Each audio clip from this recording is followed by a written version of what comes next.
Alright, this is for the assignment number 1 for MFT 5104. Let's see. Alright, going into the questions, competency and theory in marriage and family therapy. How does one get from trainee to seasoned MFT? My understanding of the difference, quoting from the book, is that the difference between trainees and seasoned therapists can be found in the quality of the map, the effectiveness of the path of treatment, and the speed in which it takes to move through the steps, and always focusing on the quality of this journey. I think it's just the importance of knowing and continuously doing and learning and becoming quicker at what we do helps to control of going from a trainee to a seasoned MFT. Next question: what is so important about theory? Quoting again from here: therapeutic theories provide a means for quickly sifting through the tremendous amount of information clients bring, then targeting specific thoughts, behaviors, and emotional process for change, and finally helping clients effectively make these changes to resolve their initial concerns. I think theories are a base on which we can draw a line, or we all can use in order to effectively start and effectively help people that are in need. What does it mean to be competent at the MFT? Talk about competencies, the detailed list of knowledge and skills professionals need to be effective to do their job. Essentially, it's the difference between an amateur and professional. Amateurs pay to play, and professionals get paid to play. So it's that idea of being able to know exactly what you're doing, to be competent in what your abilities are, so that way you can help those around you. Going on to the second part, the research and ethical foundation of MFT theories. One question: what do we learn from the common factors research? My understanding of common factors research is that idea that the similarities matter more than the differences, or looking at not necessarily one thing or one theory at a time, but they all have similarities that you can look at. Let's see, it says the effectiveness of therapy has more to do with the key elements found in all theories than with the unique components of a specific theory. Why is evidence-based practice important? Just as it states, it's based on evidence. People have researched, people have done different studies that have shown the effectiveness of a certain theory or a certain practice that a person can use. So evidence-based practice is important because it's based on evidence, based on the fact that you can use what people found in the past in order to help treat clients. What makes ethical principles more than just rules? Well, the ethics are govern the professional behavior. And I think when you look at behavior, besides just the do's and don'ts as in rules, behaviors have to do with fidelity, justice, benevolence, and all these different things that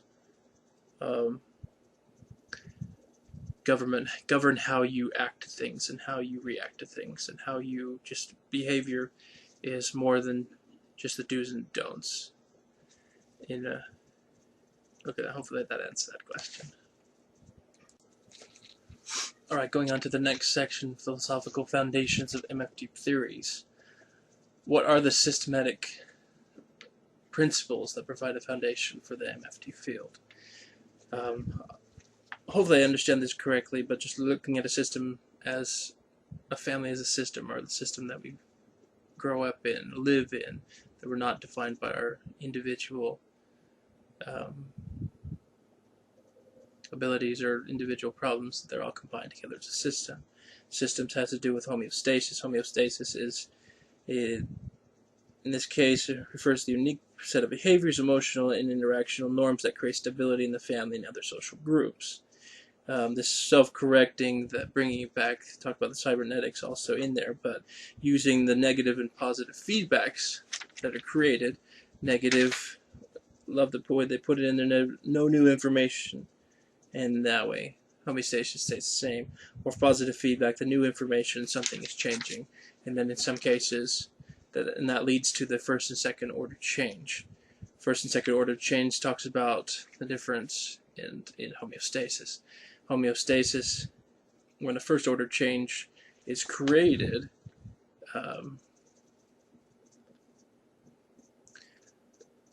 first order change returns to the previous homeostasis after positive feedback. Okay, so in the second order change, describes a system reconstructs its homeostasis in response to positive feedback, and the rules that govern the system fundamentally shift.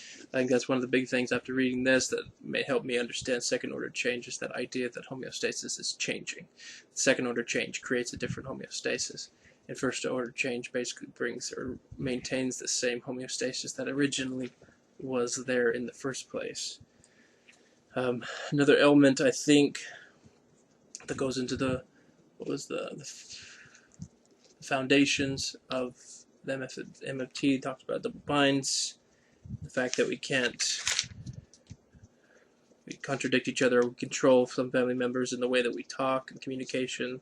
It's a symmetrical and complementary relationships. It was funny, I was talking to my wife how her and I believe that we have a symmetrical relationship, but my in-laws, her parents, have more of that complementary relationship. And so I think those are some of the recurring things that I've seen looking through here in this new idea of second order cybernetics. It's just the process of observing another system. I think it's interesting how there's different levels of the system. I would definitely love to talk to you about that, on that idea of this whole systematic cybernetics and new jargon, but I believe that's one of the things that covers the foundations of the systematic principles. Going into what is social constructionism. Reading on here, social constructionist philosophy is a particular strand of postmodern philosophy. So my understanding, if I could describe this, is probably one of those things that I'd love to discuss with you, because a new kind of idea to me is that postmodern idea. Because reading in here looks like that idea that if ever a couple or family appears in your office with an entirely different perspective on the same situation, this seems only natural to you, and you help them weave together these unique perspectives. Furthermore, you will no longer be able to maintain convictions or opinions like you used to. Instead, you will hold on to those views more tentatively, always open to evolving them further. So I guess my understanding of postmodern, or the social constructionism, is that idea that there's not just one right answer, or they all have a connectivity together, and that if we're open and we are open to the different ideas that are out there, that we can more understand them. And I think that comes down to the fact of something that I'd love to discuss with you, that idea of do not fully understand. Maybe that postmodernism, the social constructionism, is something that I would like your opinion on, and how you view it, and that way I could see different wraps in that area. Once I did talk about also as consult your professor about selection of a personal model of MFT. So I definitely, when we talk on Tuesday, would love to go into a little bit more detail on this whole idea, and as I'm learning and just gaining a little bit more of a mindset on different things also. Thank you.